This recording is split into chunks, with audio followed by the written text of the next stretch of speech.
para o cumprimento do compromiso contraído co Concello de Cangas ao respecto. Señora Martínez, ten vostede a palabra cando queira. Bueno, ven a ser un pouco máis do mesmo, co cal me espero máis ou menos a mesma resposta, non? Pero xa aproveitando a resposta que lle deu o PSOE, a min é que me sorprende escoitarlle decir que o Centro de Saúde de Aldán é unha prioridade, pero que un problema de orzamento, que cando haxe orzamento se fará, e me extraña porque depois resulta que se hai orzamento, pois, por exemplo, para concertar determinados centros, tanto do ensino como da sanidade, parece que para a privada hai orzamento suficiente, pero non hai cando se fala da sanidade pública. Había nos orzamentos do ano 2012 unha partida de 270.859 euros, que a pregunta é concreta e espero que teña resposta: que se fixo con esos cartos, a que se adicou, por que non se investiu nese momento, por que unha vez que o Concello cede os terreos levan anos esperando ahora para a construción do centro de saúde novo, por que se intenta ahora este apaño coa Casa do Médico, que, como se dixo, non cumpre ningún tipo de condición para poder ser un centro de saúde, senón que nos devolve os dispensarios de hai un século, a unha sanidade de mínimos para atender prácticamente pouco máis alá de dar recetas, porque non hai ningún tipo de asistencia máis especializada. E, por outro lado, eu non sei se xa é unha cuestión do morrazo, non sei se hai algún tipo de venganza por algo do morrazo, algún tipo de manía, de persecución especial da xente do morrazo, porque se lles condena a peor sanidade deste país.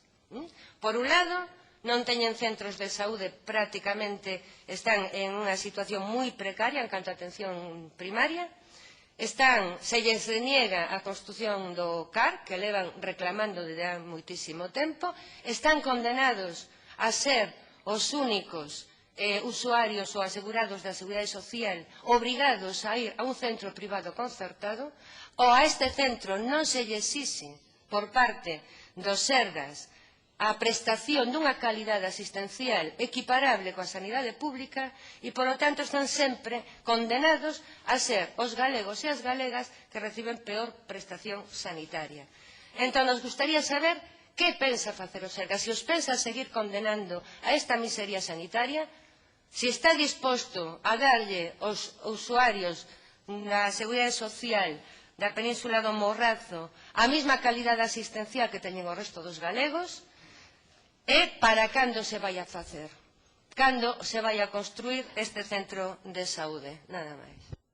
Gracias, señora Martínez. Para respostar, ten a palabra o señor Torres. Gracias, señoría. A contestación das preguntas, pues obviamente non vai diferir do que respostei fai 5 minutos a representante da señora Martínez. Cando falei de planificación rigurosa, xa dixo o que significaba. Os 270.000 euros aproximadamente que estaban nos orzamentos, o que se fixo foi por que temos que gastar esos cartos en unha externalización de redacción de proxecto con un arquitecto externo, unha empresa externa, si, cos medios que temos ahora, xa que hai menos nivel de obra e non temos que seguir tantas obras de deficiencia técnica, podemos adaptalo nós. Entendo que eso non lle parecerá mal. Entendo.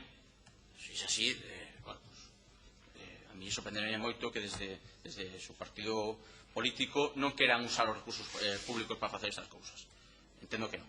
Por tanto, xa lle contesto, o mesmo que a representante do PSOE, que se invertiu en recursos propios para facer o proxecto. Repito, que xa está feito.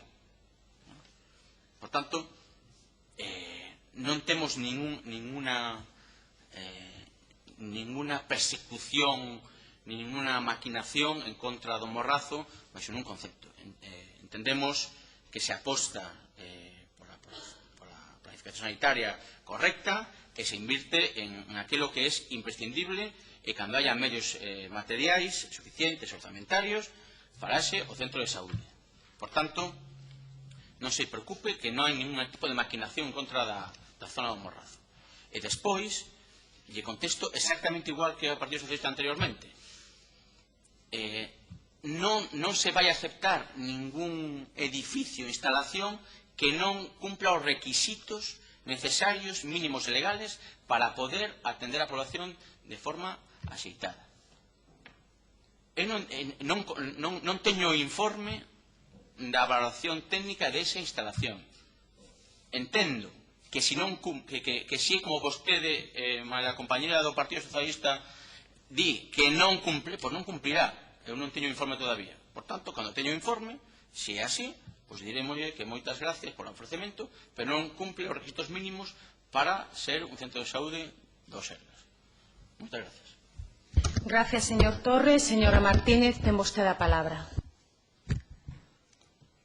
Sigue sin contestarme. Se gastaron 270.000 euros nun proxecto, eu entendo e me parece moi ben que se faga con recursos propios, pero que se faga.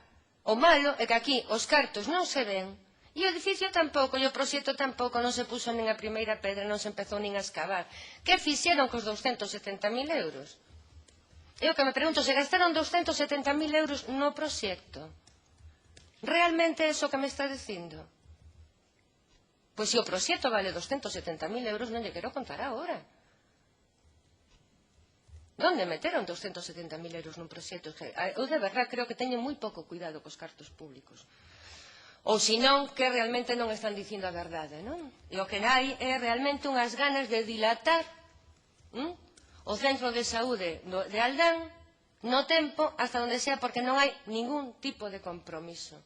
E máis, a plataforma se dirixiu a todos os grupos parlamentares e que sepamos non teñen contestación tampouco por parte do goberno dándolles unha explicación.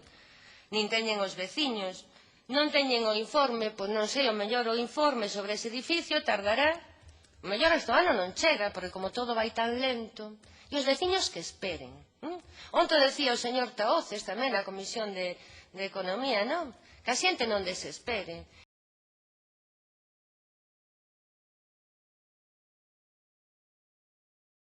Está moi ben non desesperar cando un ten todas as súas necesidades cubertas. É que vostedes son increíbles. Díganlle a xente que non desespere. Me parece increíble.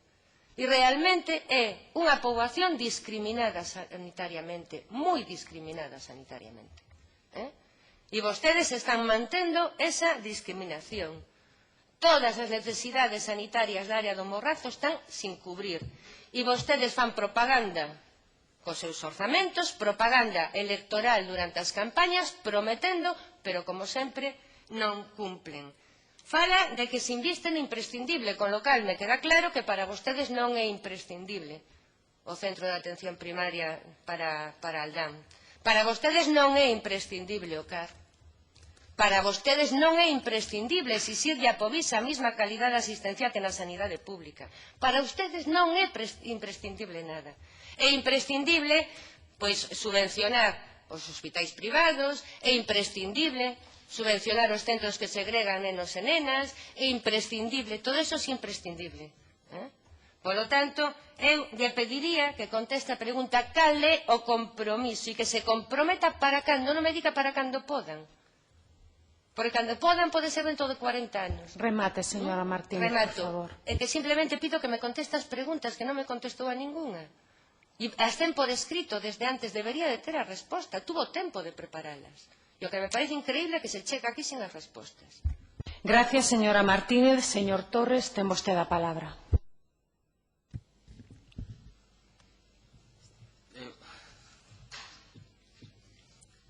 Eu creo que hai unha diferencia notable entre imprescindible, necesario e viable.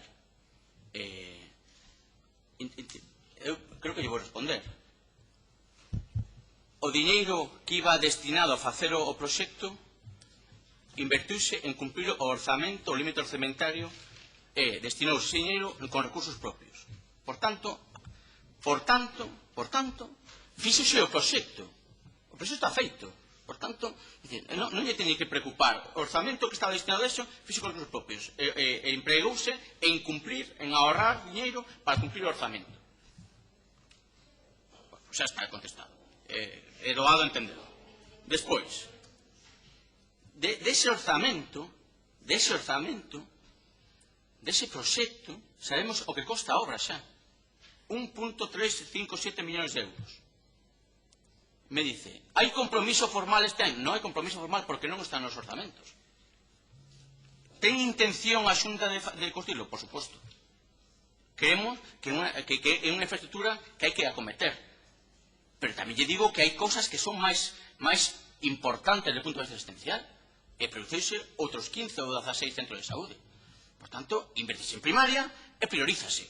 Pode usted estar de acordo con a priorización? Pois parece que non, é discutible, pero hai elementos asistenciais que dicen que é mellor construir, ou é máis necesario construir estes 15 que este centro de saúde. Está a población relativamente ben atendida con 2 centros de saúde.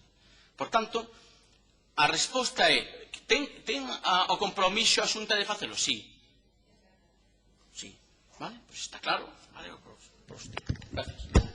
Gracias, señor Torres. Continuamos coa orde do día coa seguinte pregunta do Grupo Parlamentario do Bloque Nacionalista Galego sobre os datos referidos á concesión e denegación das axudas do Programa para a Promoción do Emprego Autónomo convocadas mediante a orde do 30 de decembro de 2011, así como orzamento destinado para este fin. Para responder esta pregunta está con nós don Odilo Martiña Rodríguez, director xeral de Traballo e Economía Social. Señora Prado, ten vostede a palabra. Moi bo día. O Bloque Nacionalista Galego trae aquí esta iniciativa porque o Goberno galego, facendo o seguidismo total do que acorda e decide o Goberno español, pois está facendo un gran esforzo en convencernos, en convencer a ciudadanía galega de que con iniciativa persoal, con valía, con esforzo, pois que todo é posible, non? Que poden ter unha saída laboral se se empeñan e se teñen iniciativa para facelo, non? Parece que a solución pasa pola decisión individual das persoas de buscar unha saída laboral e non porque un goberno teña que crear as condicións precisas para que a creación de empleo, a dinamización económica sexa posible. A palabra talismán é o de ser emprendedor ou emprendedora, apoio ao emprendemento, facilidades para o emprendemento, lei do emprendedor do Estado, anteproxecto